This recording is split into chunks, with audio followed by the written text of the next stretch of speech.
waktu kami persilahkan kepada Bapak Dr. Bambang Purwoko sebagai Ketua Satuan Gugus Tugas Papua. Baik Bapak Ibu sekalian yang saya hormati, Pak Felix, ya, Pak Staf Ahli Menteri, Bapak Dubes, Pak Rektor, Bapak Pendeta, Bu Dani, semua saja Bapak Ibu narasumber yang sangat saya hormati. Pada kesempatan kali ini saya akan menyampaikan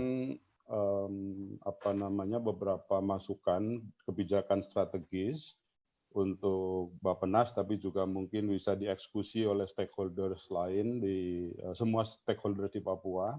Ini adalah hasil penelitian bersama para peneliti tim gugus tugas Papua Universitas Gadjah Mada selama beberapa tahun terakhir. Nah, sekaligus sebagai pengantar saya ingin mengamini semua yang sudah disampaikan Bapak-bapak presentasi terdahulu, bahwa permasalahan yang kita hadapi untuk Papua memang sangat kompleks, ya, sangat pelik, sangat khusus. Ya. Karena itu nantinya memang membutuhkan penanganan khusus, ya, baik di tingkat pusat, di daerah, bahkan di tingkat masyarakat. Kita juga tahu bahwa selama ini implementasi OCUS pada 3 level, yaitu kelembagaan, manajerial, dan operasional, masih memiliki sejumlah hambatan. Dan nanti bagaimana seharusnya alternatif pemecahan yang baik untuk itu. Dan intinya OCUS masih mengalami banyak keterbatasan, sehingga pertanyaannya adalah bagaimana agenda Papua ke depan. Ini yang nanti akan menjadi awal bagi diskusi atau presentasi saya, dan mudah-mudahan ini ada kesempatan untuk mendiskusikannya. Kalau usulan kami memang perlu ada reinstrumentasi otonomi khusus Papua. Reinstrumentasi itu mencakup semua aspek, baik politik pemerintahan, sosial, budaya, ekonomi, infrastruktur, maupun keamanan. Yang semua itu tadi aspek empirisnya sudah mengemuka, disampaikan oleh bapak-bapak pembicara terdahulu.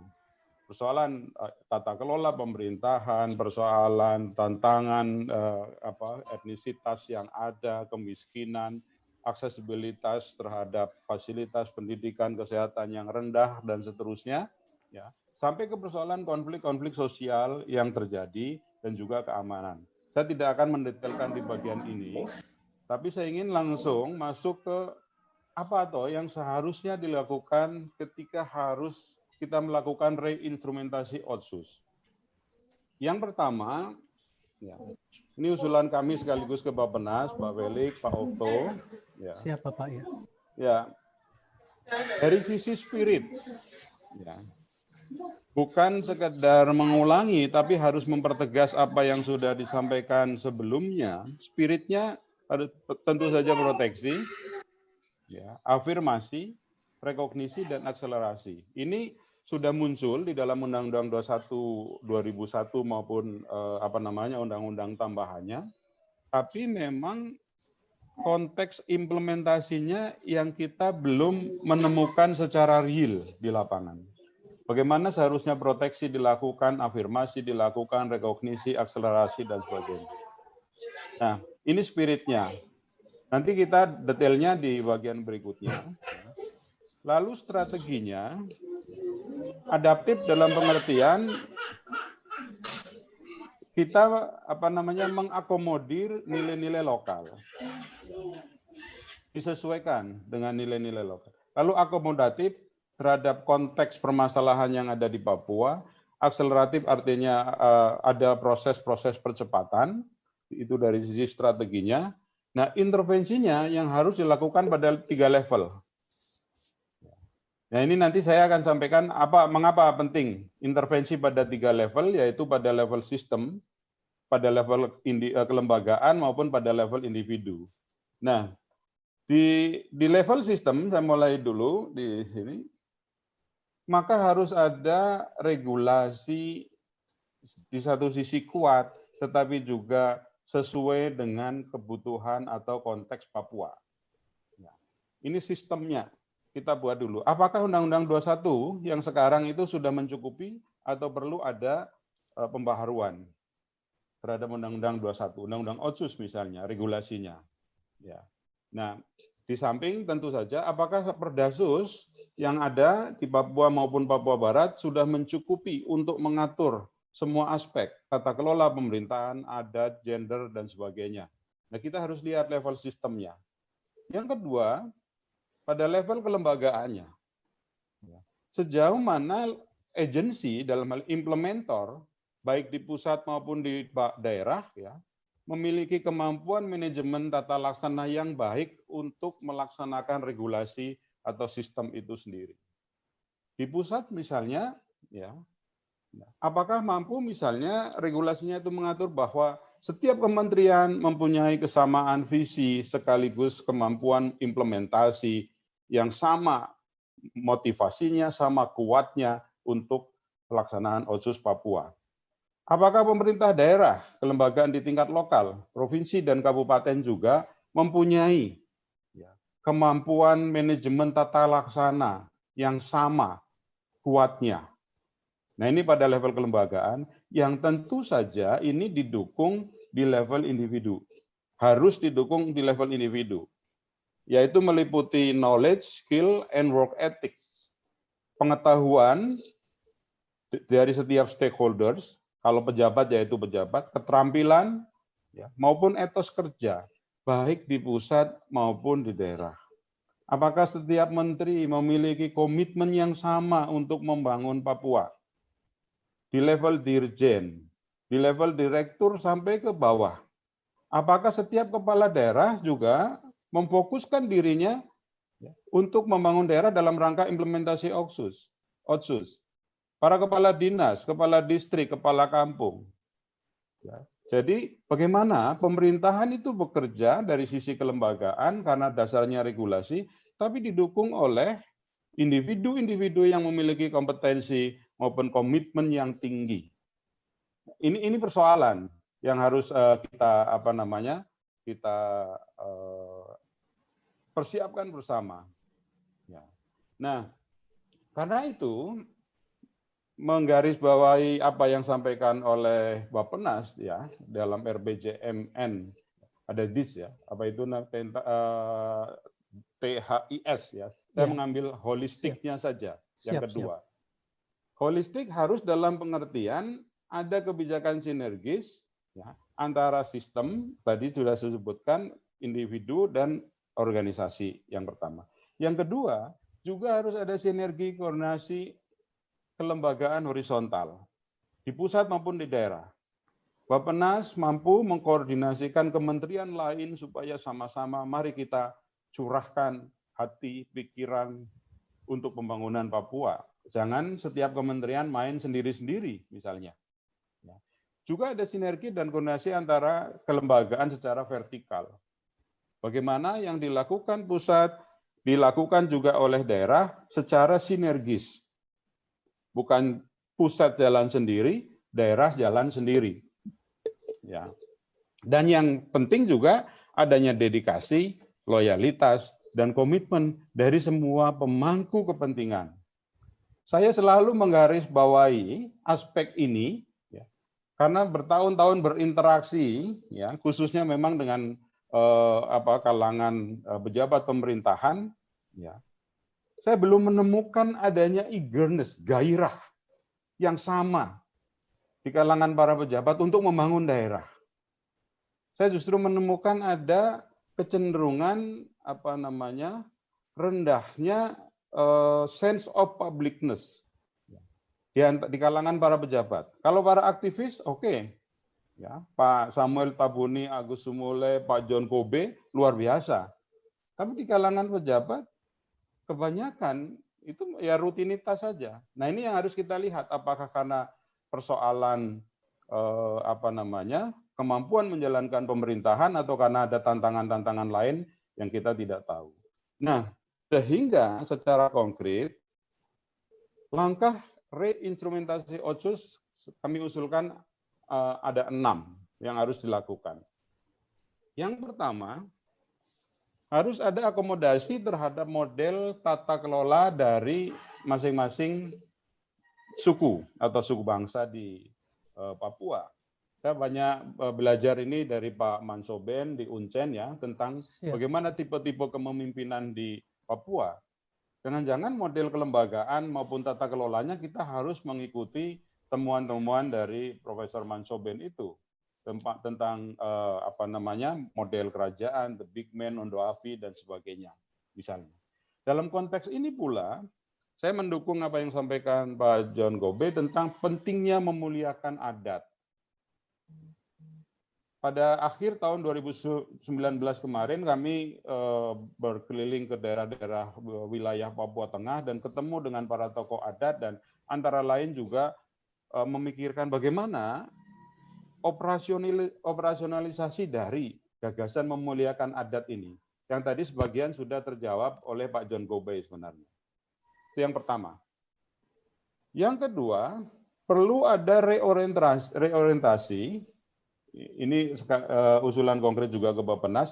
Selama ini kalau membaca arahan Presiden termasuk dokumen RPJMN, fokusnya itu cenderung pada economic growth, pertumbuhan ya. Kan di dalam RPJMN di sana disebutkan membangun pusat-pusat pertumbuhan di wilayah ini, kabupaten ini, distrik ini dan seterusnya.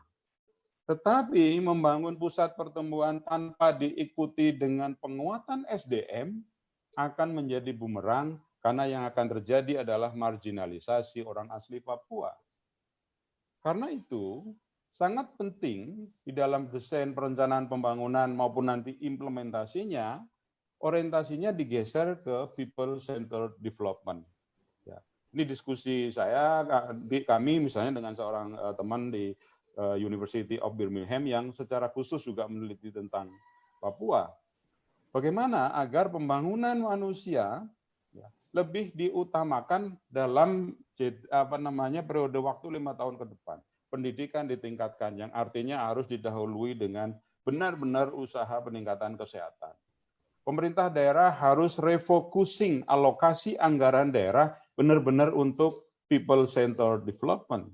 Kalau membangun infrastruktur, harus dipastikan bahwa infrastruktur itu dibangun karena di sana akan dimanfaatkan oleh orang asli Papua untuk meningkatkan pendidikan misalnya, untuk meningkatkan perekonomiannya. Tanpa itu, maka marginalisasi akan terus terjadi. Economic growth menjadi sia-sia. Yang ketiga, perlu pengembangan praktek pemerintahan yang berbasis kepapuaan. Dulu di wilayah Sorong Selatan, Kabupaten Sorong Selatan, zaman Pak Bupatinya Oto Ihalo, di sana di RPJMD-nya menyebutkan ada PKK. Prinsipnya pemerataan, keseimbangan, keadilan. Saya adopsi gagasan itu, tapi ditambah K keempat, kemampuan. Pemerataan, keseimbangan, keadilan, kemampuan. Artinya, ya harus diciptakan misalnya di dalam praktek pemerintahan. Jangan kalau misalnya Pemda Maibrat itu hanya khusus orang Maibrat. Ya. Kemudian Pemda Sorong Selatan hanya khusus orang Tehit. Pemda Puncak hanya khusus orang Dani dan Damal saja. Karena kalau ini yang terjadi, maka akan terjadi proses menguatnya etnonasionalisme yang justru menguatkan friksi antar daerah. Maka harus ada pemerataan sesama Papua. Ya, dibangun keseimbangan antar unsur etnis maupun subetnis, keadilan tapi basisnya tetap harus kemampuan dalam pelaksanaan praktek pemerintahan. Itu yang ketiga. Yang keempat, pembangunan yang melibatkan OAP tidak memarginalkan, tadi sudah disebutkan perlunya penguatan kamar adat dagang, misal kamar dagang adat, ya, kamar adat orang Papua, atau lembaga-lembaga adat yang lain. Tetapi juga, ya, ini sudah pernah kami sampaikan di Sekretariat Negara waktu itu, pentingnya mengubah pendekatan security yang selama ini security approach menjadi human security approach. Jadi pendekatan yang lebih mendahulukan pemenuhan kebutuhan dasar masyarakat, basic needs, sandang, pangan, papan, ya. Ini sangat penting karena nanti ini berimplikasi kepada yang kelima. Masyarakat yang bisa mengartikulasikan secara baik gagasan-gagasan, kepentingan-kepentingan politiknya adalah mereka yang sudah terpenuhi kebutuhan dasarnya. Di dalam partisipasi, kira-kira teori partisipasi begitu. Kalau masih berkutat dengan persoalan kebutuhan dasar, ya, maka sangat sulit diharapkan ada partisipasi. Sehingga yang kelima sebenarnya, ini tentang kelembagaan, perlu optimalisasi peran dan fungsi kelembagaan politik. Mari Bapak-bapak di DPRP dan MRP, kita masing-masing mawas diri, introspeksi, apa yang sudah kita lakukan sebagai wakil rakyat. Apa yang sudah dilakukan sebagai wakil adat, wakil agama, wakil perempuan, untuk membuka artikulasi kepentingan masyarakat, untuk melakukan fungsi-fungsi agregasi. Apakah itu sudah dilakukan? Saya melihat ada kecenderungan, dan mungkin salah. Beberapa politisi di DPRP maupun MRP justru mewakili dirinya sendiri, tidak mewakili representasi keseluruhan masyarakat yang diwakilinya, baik di Provinsi Papua maupun Papua Barat. Terlihat dari statement-statementnya. Ya. Dan ini dikeluhkan oleh warga masyarakat juga. Saya wawancara dengan banyak orang, waduh ini wakil kami kok tidak bicara, kami ini orang Papua, ketika kami punya sesuatu, kenapa wakil kami tidak bicara itu? Malah bicara kepentingannya sendiri. Misalnya itu. Itu yang kelima. Dan yang keenam, yang terakhir, ya, mohon maaf Bapak-bapak di Bappenas ya, selama ini dan terakhir ini kan kondisi per Desember 2019, persoalan Papua diurus diorganize ya oleh DES.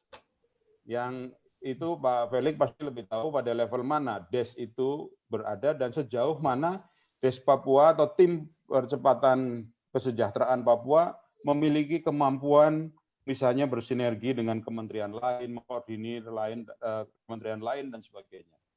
Karena itu kami mengusulkan ya di gugus tugas Papua UGM, pentingnya pembentukan lembaga setingkat kementerian untuk akselerasi pembangunan Papua.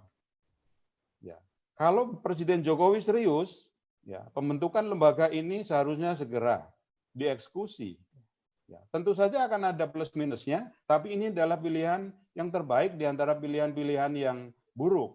Daripada kita punya program kebijakan, tetapi kemudian tidak berjalan. Bagaimana konkretnya? Ya, secara struktur, usulan kami kelembagaan ini sudah pernah diusulkan juga, Bappenas pasti juga sudah menerima dokumennya maupun kementerian yang lain. Ya. Kira-kira garis besarnya strukturnya ya langsung di bawah Presiden, sejajar kementerian, ada advisory board yang terdiri dari gubernur, MRP, dan DPRP, termasuk DPRPB ya otomatis, MRPB, Papua Barat, ini mohon maaf kurang PB. Lalu ada sekretariat, supervisory board, dan sebagainya.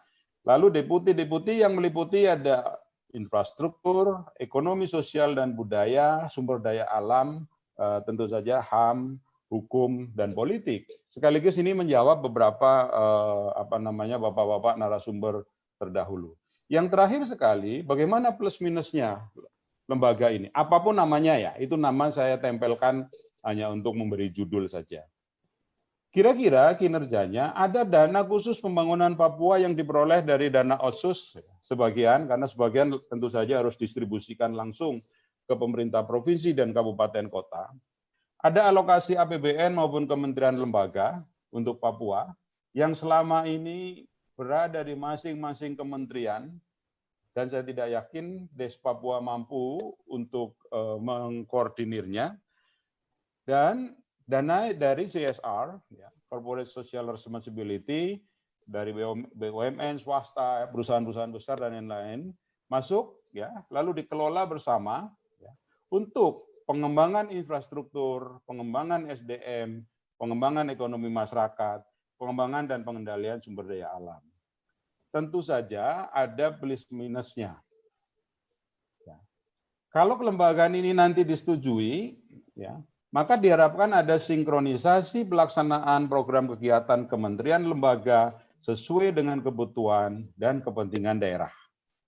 Jadi jangan sampai kementerian merencanakan sesuatu, melaksanakan sesuatu, memberi sesuatu yang tidak dibutuhkan daerah. Ya, dan itu terjadi sampai sekarang. Ya. Kabupaten Puncak sebagai contoh membutuhkan peningkatan kapasitas rumah sakit umum daerah ya, di ibu kota distrik Ilaga, karena masyarakatnya ngumpul kebanyakan di situ. Tetapi program yang turun dari Kementerian Kesehatan, kedua distrik yang lain yang justru di sana tidak ada penduduknya. Uang miliaran rupiah harus dibangun di distrik yang penduduknya sedikit, maksud saya, bukan tidak ada. Ya. Yang seharusnya cukup dilakukan dengan puskesmas yang sudah ada. Nah, itu contohnya. Yang kedua keuntungannya, memperkuat koordinasi dan sinergi pelaksanaan program prioritas lintas kementerian dan daerah. Itu keuntungannya. Tetapi ada aspek negatifnya, sangat mungkin bahwa pembagian fungsi secara sektoral juga berpotensi memunculkan resistensi dari kementerian atau lembaga. Hanya ini kembali ke persoalan awal, sejauh mana komitmen kita untuk membangun Papua. Nah, tentang mekanisme kerja lembaga ini ada di sebelah kiri, saya tadi sudah sebutkan, bertanggung jawab langsung kepada Presiden, beranggotakan perwakilan pemerintah dan profesional, menerapkan standar dan diskresi kebijakan khusus untuk Papua yang berbeda dengan standar nasional. Itulah pentingnya Otsus, dan itulah makna Otsus, ya. Lalu menangani bidang pembangunan tertentu dan periode penugasan tertentu. Ini tertulis 2016-2021 karena dulu diusulkan pada tahun 2016. Dan kantor staf presiden pasti sudah mempunyai dokumen itu. Nah, itulah Bapak Ibu sekalian beberapa poin-poin penting, ringkasan dari presentasi panjang kami yang saya ambil beberapa slide saja. Slide lengkap ada di panitia. Mudah-mudahan itu bisa menjadikan masukan sekaligus bahan diskusi untuk kita siang ini. Terima kasih. Kinaunak Amolongo. Wah. Pak Dr. Bambang Purwoko, luar biasa sekali Bapak dan Ibu telah memberikan sebuah perspektif yang dari tingkat nasional hingga di tingkat lokal. Dengan aspek yang cukup panjang ini, kami menyimpulkan 3 catatan penting dari Pak Bambang Purwoko tentang satu spirit baru. Ini sebagaimana sejalan juga dengan arahan Bapak Presiden. Kemudian yang kedua adalah tentu spirit baru itu kita letakkan dalam konteks sistem, dalam konteks kelembagaan dan juga individu. Kemudian yang kedua adalah pesan penting tentang reinstrumentasi desain dan pelaksanaan Otsus. Ada beberapa catatan penting dari Pak Bambang kepada kita semua, Bapak dan Ibu. Ini semua teman-teman Bapak Ibu, pimpinan dari berbagai kelembagaan dan kementerian dan lembaga juga yang monitor, menyimak diskusi ini. Tentu kita bisa melihat catatan dari Pak Bambang tentang 6 prinsip penting dalam konteks platform reinstrumentasi Otsus ke depan, baik di level pusat maupun juga di level daerah. Dan ketiga adalah bagaimana spirit dan reinstrumentasi Otsus ini kita bisa making deliver. Sebagaimana harapan dari Bapak Presiden, apapun yang kita rencanakan, kemudian pilihan-pilihan yang kita tetapkan, tapi kita harus making deliver, sehingga memastikan bahwa itu berjalan di tingkat paling bawah. Tentu juga di tingkat koordinasi di level atas, menengah, dan di bawah. Beberapa hal nanti mungkin juga menjadi catatan bagi kami nanti di dalam diskusi jika nanti Pak Staf Ahli Menteri Bappenas ada memberikan catatan, terutama mungkin memang pesan RPJM yang memberikan penguatan terhadap penguatan koordinasi perencanaan ini. Terima kasih Bapak Bambang Purwoko yang melalang buana yang di berbagai daerah di Papua dan Papua Barat, catatan-catatan sangat berharga untuk kita semua. Bapak dan Ibu yang kami hormati, tidak terasa ini 4 narasumber yang luar biasa telah menyampaikan pandangan ke kita dari perspektif Bapak Pendeta Mofu, baik Ketua Sinode GKI, Suara umat yang disampaikan, kemudian juga Bapak Samuel Tabuni, perspektif muda dalam konteks pendidikan, dan juga Pak Agus Sumule dan Pak Bambang Purwoko. Dari berbagai pertanyaan, kami ada satu poin tentang bagaimana pusat-pusat pertumbuhan baru, tapi dikaitkan dengan kelembagaan-kelembagaan baru, pemerintahan baru. Artinya ini tentang ide pemekaran provinsi di tanah Papua.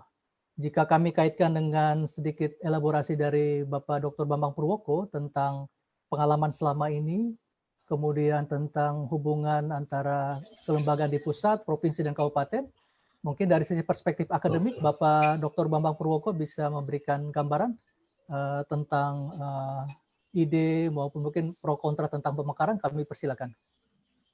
Baik, terima kasih Pak Felix, Bapak Ibu sekalian yang sangat saya hormati. Ya, tentang pemekaran, kita harus melihatnya secara proporsional, khususnya di tingkat provinsi. Ya, jika memang suatu wilayah membutuhkan hadirnya pemerintahan baru tingkat provinsi, dan itu akan membawa kemanfaatan lebih baik untuk masyarakat asli, ya, maka kita harus melihatnya, pertama dari sisi regulasi, kita tidak cukup harus hanya dengan melihat pada aspek pelayakan. Ya. Ya, itu harus dilihat pada aspek kebutuhan. Ya, jangan-jangan persoalan ketertinggalan di Papua maupun Papua Barat selama ini justru karena negara tidak hadir secara konkret ke hadapan masyarakatnya. Dalam konteks ini, ya, barangkali pemekaran bisa menjadi salah satu jawaban sekaligus instrumen untuk melakukan apa yang saya sampaikan di depan adalah reinstrumentasi otsus ini supaya lebih membumi.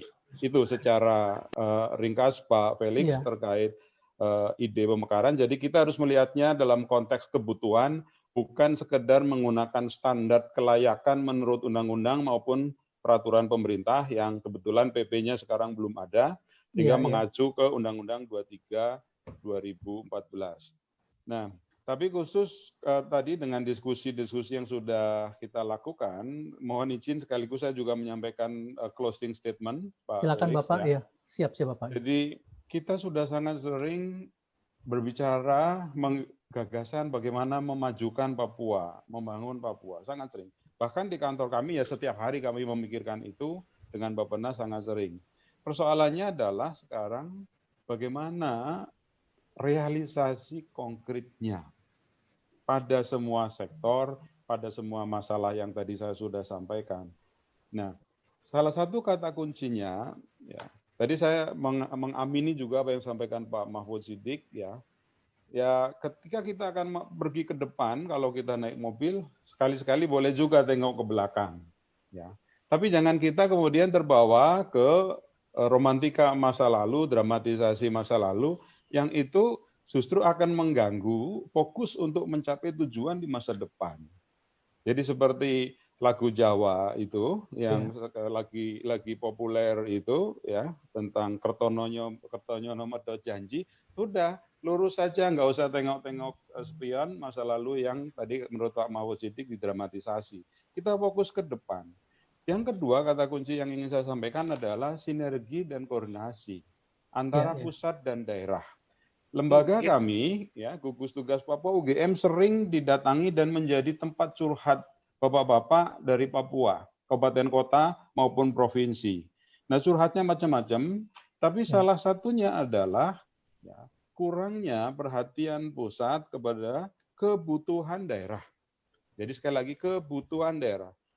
Sehingga desain kebijakan di setiap lembaga kementerian di Jakarta seharusnya memang harus benar-benar berdasarkan assessment need, analisis kebutuhan daerah. Nah, sebagai contoh, setengah menit lagi, UGM sudah sejak 2013 mengirimkan guru-guru ke Kabupaten Puncak, dibagi ke semua distrik, ke Kabupaten Mapi di semua kampung, ke Kabupaten Intan Jaya. Tapi guru ini dibiayai dengan kontrak dari Pemda. Guru kami rekrut dari seluruh Indonesia, mereka adalah sarjana pendidikan, ya, per bidang studi yang diharapkan menghidupkan pendidikan di daerah-daerah yang selama ini memang mati pendidikan karena berbagai alasan. Tetapi ketika ini kita coba sounding ke Kementerian Pendidikan, apakah ada support untuk kelangsungan dari guru kontrak atau yang kami sebut guru penggerak garis depan ini, GPDT ya, Ya. guru penggerak daerah tertinggal, apakah ada support dari Jakarta? Sama sekali, nggak ada. Ya. Padahal mereka sudah berada di daerah, sudah dicintai masyarakatnya, yang kalau putus kontrak itu ditangisi, tapi tidak ada respon dari Kementerian Pendidikan. Nah, ini artinya tidak ada sinergi atas bawah, koordinasi atas bawah. Saya kira itu yang mohon nanti bisa menjadi perhatian dari pemerintah maupun pusat maupun daerah dan juga segenap stakeholders. Terima kasih. Ya, terima kasih Pak Bambang.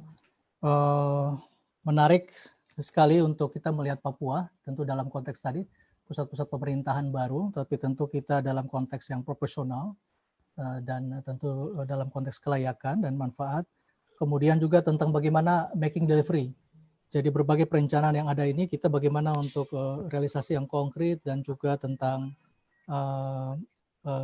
baik pemerintah pusat membaca kebutuhan masyarakat di tingkat bawah maupun juga kebutuhan dari pemerintah daerah. Bapak dan Ibu yang kami hormati, kami ingin menyampaikan bahwa dialog ini kita banyak sekali dapat catatan-catatan, masukan secara tertulis, kemudian juga dari Slido maupun juga dari email yang kami terima maupun WA yang kami buka, yang kami mungkin tidak bisa menyebutkan satu persatu dan keterbatasan waktu dan ruang. Sehingga kami akan mencatat semua masukan, kemudian kita akan mensistematika berbagai langkah yang akan menjadi tentu kebijakan dari pemerintah pusat.